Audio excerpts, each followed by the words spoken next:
2010년도에 지방선거 때. 네, 그때 심상정 단일화 한 다음에 김문수하고 마지막에 붙으셨던. 늦게 단일화 해갖고 좀 영향이 있었던 거 그런 건 아니고 이제 뭐 그 영향도 없지는 않겠지만 기본적으로 사표가 많이 나왔잖아요.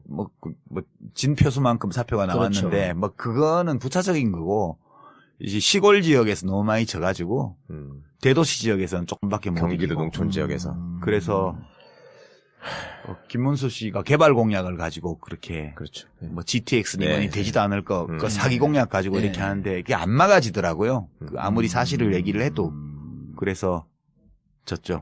그때 저는 토론하실 때 인상적인 장면이 유 작가님이 그때 김문수 후보하고 상대 토론하면서 그 얘기를 하셨어요. 내가 어릴 때부터 우리가 잘 알지 않느냐.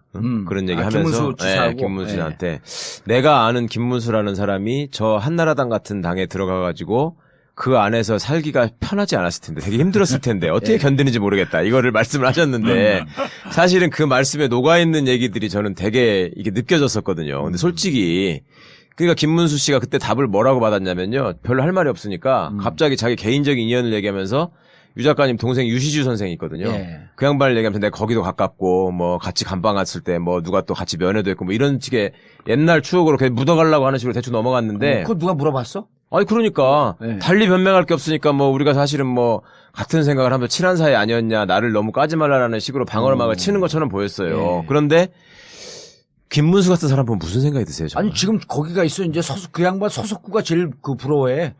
그 양반이 제일 부러워하는 사람 소속구예요. 김문수 전 지사 같은 경우는 이제 정치 이론이나 어떤 도덕 이론 가지고는 해석이 안 불가능하고요. 되잖아요. 네. 신경생리학적인 해석밖에 안 남아있어요. 전두엽에서 무슨 일이 벌어진 거야.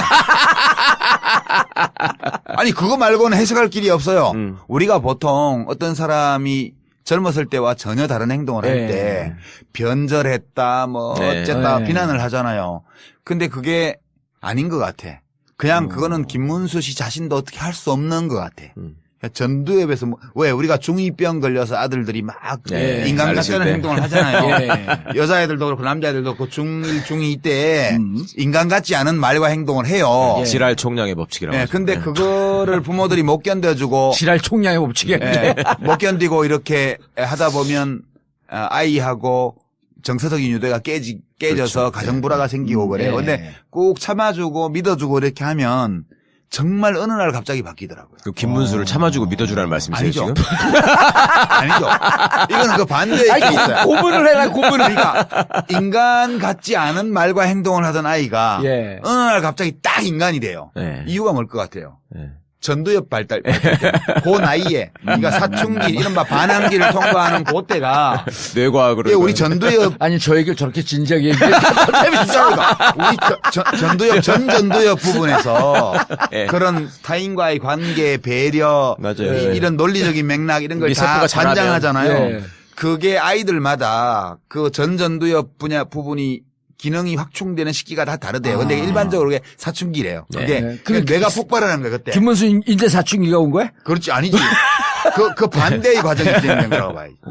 전두엽에 뭔가 그런 기능이 작동하지 않게 하는 그 예의와 염치와 일관성과 이런 것들을 지킬 수 없게 만드는 신경생리학적 변화가 전두엽에서 일어났음에 분명하다. 그렇지 않고 해석할 길이 없어. 이제 2달 전에 탄핵을 해야 된다고 얘기하다가 갑자기 느닷없이 가갖고 소속구하고 같이 태국기를 메고. 그러니까 우리가 김문수 씨를 비난할 게 아니고 김문수 씨의 뇌에 있는 전두엽에 있는 몇 번 신경세포 그걸 찾아가지고 그 신경세포를 비난해야 돼. 너 때문에 이렇게 됐다. 전에 한번 유시주 선생님은 제가 그런 글을 쓰셨던 게 기억이 나거든요. 정확한지 모르겠는데 택시를 타고 가는데 나 미워하지 않아. 이해해요. 그 신경계통 그걸만 미워해. 그거는 김문수라는 인격체도 어떻게 할 수 없는 변화예요. 이게 자기 자신도 좋아서 하는 게 아니야. 그냥 그렇게 되는 거예요. 그래서 우리가 그거를 그 20대 때 30대 때의 김문수하고 비교해서 그 사람을 비난하는 거는 굉장히 그건 부당한 거예요. 그 비난하는 사람이 잘못한 거라고. 그렇지. 지금 있는 김문수 씨를 그대로 봐주자고 우리가. 서석구 씨도 그대로 봐주잖아. 아니, 그분도 이게 전두엽에 문제가 생겼지 않아요? 그 옛날에 판사할 때는. 청와대에 계신 분. 아니, 그거까지는 내가 뭐 단정하는 그분은 원래 그런 분이었을 가능성이 많아요. 원래 전두엽이 없었어, 거기는. 그거는 무슨 그런 변화가 있는 게 아니고 원래 그런 분이고. 서석구 변호사 경우는 원래 판사 시절에는 그래요. 불임 사건의 네. 일부 무죄 판결도 하고 네. 그랬단 말이에요. 그때만 해도 전두엽에 문제가 없었어? 그때의 서석구 판사와 예. 지금의 대통령 대리인단의 서석구 변호사를 같은 인물로 우리가 같은 자아로 규정을 하고 변질을 비난하면 안 된다고요. 그건 서로 다른 자아예요. 그냥 이름표가 같은 거지. 아니, 이런 자아가 거가. 변하지 않는 사람도 많이 있으니까. 우리 김기춘 같은 사람도 있고. 그건 운이 좋은 거지. 전 전두엽에 아무 일이 안 생기고 지금까지 오고 있는 거 20대 때부터 지금까지 꾸준히 나쁜 짓만 하면서. 여기 봉도사도 마찬가지예요. 전 전두엽이 전혀 지나가지 봉도사는 않아요. 철이 죽을 때까지 안 들 거야. 계속 갈 거야.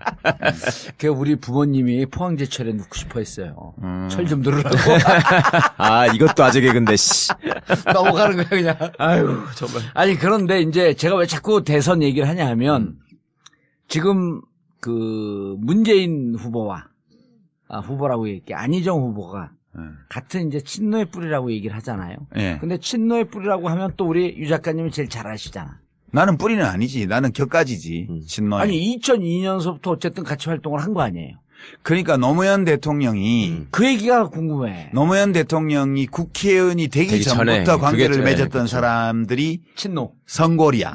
노무현 변호사 시절에. 누구누구예요, 네. 그게? 어떤 분. 그게 뭐 다 이호철. 불임 사건 부산파가 거기야. 예, 부산파. 이호철. 아, 부산파가 더 뿌리죠, 그러니까. 그렇지. 부산파가 원뿌리지. 예. 원뿌리고 문재인은 부산파지 그러니까 예. 원뿌리에 해당되는 원뿌리의 좌장이지. 사람. 예. 그다음에 국회의원이 되고 나서 국회의원이 되고 나서 대통령 후보가 되기 전까지 굉장히 어렵게 정치를 하던 시절에 그때 안희정, 관계를 맺은 이광재. 사람들. 그게 이제 좌희정, 우광재 등등이 다 그때 사람들이에요. 예, 예. 나는 나는 2002년 대선 때 그때 그전부터 알기는 알았지만 정치적 관계를 맺은 거는 마지막 최후의 전투를 앞두고 붙은 거지. 개혁당으로. 그러니까 옛날 우리가 이제 많이 알고 있는 초한지의 이 스킴 그러니까 뭐랄까 그 어떤 구조 이걸 네. 빌려서 말하면 예. 한고조의 3인방이 있었잖아요. 네. 소하 장자방, 장량, 장량. 한신 이 세 사람이 이 3인방이에요. 네. 근데 한고조가 미천한 시절에 동네 깡패 건달 시절에 네. 예. 30cm짜리 단도 하나 들고 다닐 때 네. 그때부터 이 유방을 알아보고 따랐던 사람이 소하예요. 네. 그다음에 그다음에 장자방은 나중에. 그 미천한 신분에서 벗어날 수 있게 해준 사람이에요. 그렇죠. 장량은. 예. 그다음에 맨 마지막에 합류한 게 한신이. 소하의 추천으로 한신이 저 항우 진영에서 별 볼 일 없는 하급 장교로 있다가 이쪽 유방 진영으로 와가지고 그냥 총사령관이 돼버렸잖아. 그러고는 항우와의 결정적인 전투를 7번을 이겨요. 7번인가 그럴 거야. 모든 결정적인 전투는 다 한신의 책략으로 이겨요. 근데 나중에 어떻게 돼요? 소하는 재상이 돼가지고 천수를 누리면서 수십 년간 부귀영화를 누렸고요. 장량은 죽기 싫어서 도망갔어요. 무슨 승천하는 도술을 익힌다고 계속 사표를 내다가 결국 성공해서 도망쳤고요. 안 죽었어. 그다음에 한신은 자기가 공이 크다고 죽었죠. 계속 자랑하고 다니다가 유방 와이프한테 넘어가가지고 그 종탑에 목 잘려 죽었잖아요. 네. 그러니까 그 차이예요. 그 차이인데 네. 이 부산파의 정서는 노무현 대통령이 그냥 인권 변호사 시절에 맺어진 관계를 토대로 하고 있어요. 이제 뿌리가 제일 깊어. 예. 그래 안희정은 동업자예요. 노 대통령 표현에 따르면 문재인은 친구, 안희정은 동업자. 유시민은 자원봉사자. 자봉에 불과하시다. 나는 자봉에 불과한 사람이에요. 자봉인데 자봉 열심히 했고 좀 뭐 일도 좀 할 줄 안다고 정규직으로 찍어, 정규직으로. 그러니까 부술 일단 계약직으로 잠깐 써뒀죠. 예, 그런 정도. 예. 근데 계약직인데 열심히 했고 일은 잘해. 뭐 그런 정도 평가. 예. 자, 그러면 지금 그 문재인 그 부산파와 예. 안희정 금강파 예. 뿌리가 틀리잖아요. 뿌리가 틀리죠. 뿌리 아니, 그렇지. 왜냐면 제가 양측을 뿌리가 다르지. 양측을 예. 우리 이제 유 작가님한테 묻고 지금 이제 그 둘이 계속 갈등 관계가 어떻게 될 거냐라고 하는 게 무척 궁금해하는 사람들이 많아요. 그래서 양측을 다 깊이 취재를 해봤더니 완전히 이게 뭐 적대적 골이 아니라 완전히 다른 집안이야. 예, 문화와 분위기가 좀 달라요. 예, 그러니까 친노라고 하는 큰 울타리에 있을 뿐이지. 예. 그래서 저기는 제가 보기에는 노무현 대통령은 문재인과 부산 친구들은 동지로 본 것 같고 이쪽은 동업자라고 실질적으로 표현했기 때문에 동지보다 친구에 가까워. 친구, 동업자야. 예. 친구, 동업자, 자원봉사자 이렇게 세 그룹이 있어요. 친노에는. 예. 예? 지금 자원봉사자 어떤 사람은 이거를 성골, 진골, 육두품 예. 이렇게 얘기하기도 해요. 예. 나는 육두품에 들어가요. 육두품. 예. 육두품 중에서 좀 잘 보여갖고 출세한 놈. 예. 그런 거에 해당되고 지금 그렇게만 있는 건 아니에요. 사기꾼도 있어요. 겉으로 친노라고 하면서 알고 보면 그 팔고 다니는 놈들. 그게 제일 많아 지금. 많아. 아니 제일 많은 게. 물론 족보 위조해서 만들어가지고 선골에 네. 들어가기도 하고 진골에 예. 들어가기도 네. 해요. 네. 예, 근데 그건 다 표시나. 그러니까 지금 노무현의 친구와 노무현의 동업자가 지금 예선에서 경선을 치르게 돼 있어요. 예, 세게 양강구도예요 붙어있죠. 예. 지금. 예, 그리고 지금 더불어민주당의 후보 경선이 뭐 쇼트트랙이나 양궁 국가대표 선발전 예. 그냥 국가대표 되기가 어렵지. 되면은 바로 이제 예, 금메달 그럼 이제 따는. 나가면 금메달 예. 따는 거는 이제 뭐 기정사실이고 그렇게 돼 있는 관계라서 예. 저는 뭐 그렇게 갈등이나 이런 것이 심해지지 않을 심해질 요소는 별로 없다고 봐요. 왜냐하면 이제 안희정이 1등이고 문재인이 2등이면 갈등이 깊어질 텐데 문재인이 이번밖에 기회가 없기 때문에. 예. 근데 문재인이 1등이고 안희정이 2등이어서 문재인은 이번밖에 기회가 없지만 안희정은 다음에 또 있으니까 예. 이런 요소들이 있기 때문에 갈등이 아주 심해지지는 않을 거라고 봐요. 예.